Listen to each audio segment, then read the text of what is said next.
October 3rd, 2025.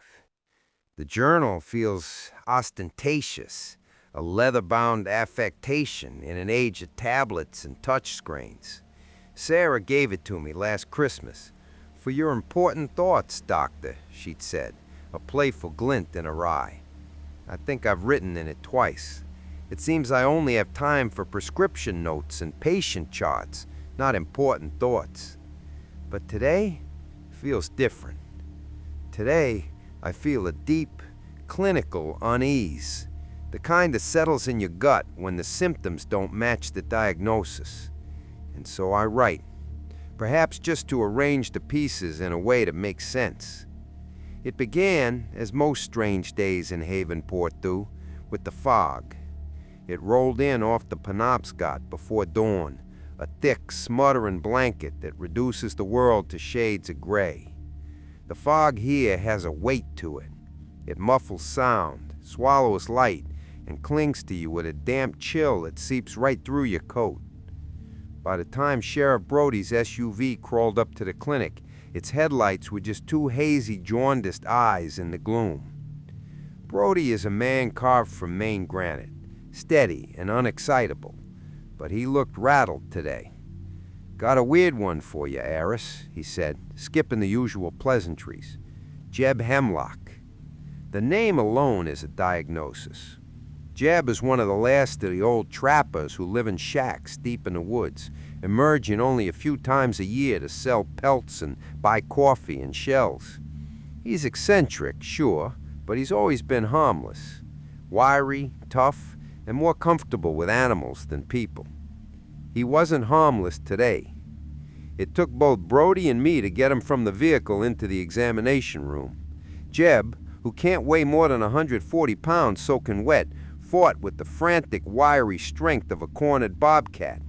His eyes were the worst part, wide, bloodshot, and darting to every corner of the room, not seeing what was there, but what he thought was there.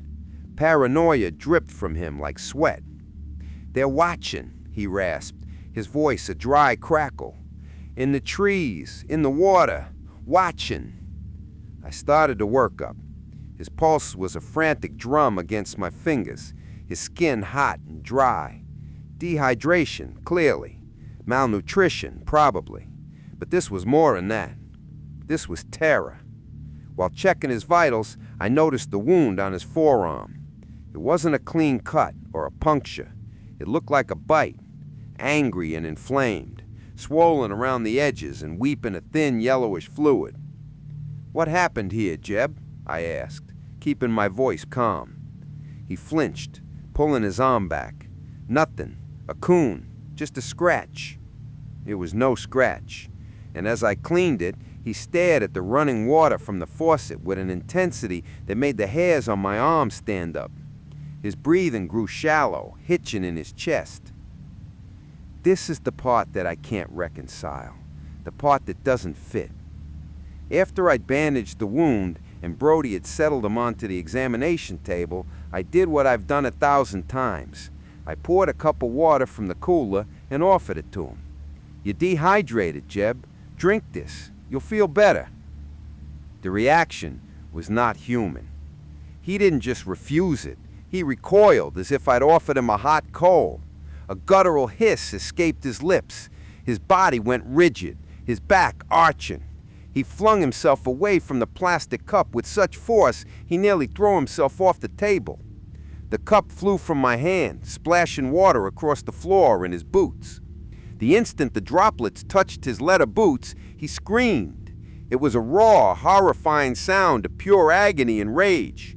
He scrambled to the far corner of the room, crab-walking backward, his eyes locked on the puddle spreading on the linoleum. "Get it away!" he shrieked, his voice cracking with a terror so profound it felt ancient. Hydrophobia. The word lit up in my mind like a neon sign.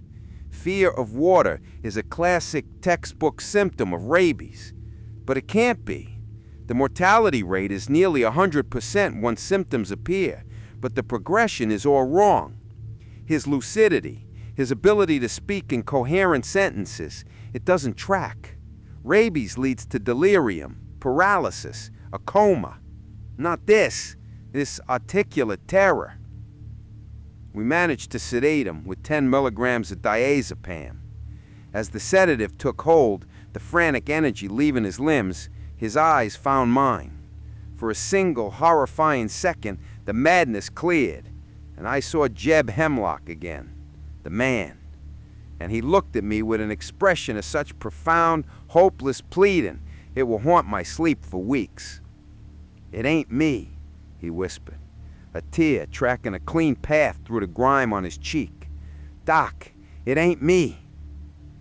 My official diagnosis for the chart is acute psychosis, query encephalitis, severe dehydration. I've sent his blood and saliva to the state lab, flagging it for an extensive viral panel with the CDC. But as I sit here tonight, with the fog pressing against my window and the silence of my office humming around me, I can't shake his words, or the chilling possibility that lies beneath them. If the man I sedated wasn't Jeb, then who or what was it? My analysis of this is ongoing, but your perspective is a huge part of this project. The best way for you to log your reaction is to hit the like button. It's a simple, binary piece of data for me, but it's incredibly useful. And I'm genuinely curious about your theories. What did you feel? Please, post your thoughts in the comments. I am processing all of them. If you want to stay on this feed and continue this experiment with me, be sure to subscribe to Static Drip and turn on notifications. You won't want to miss what happens next.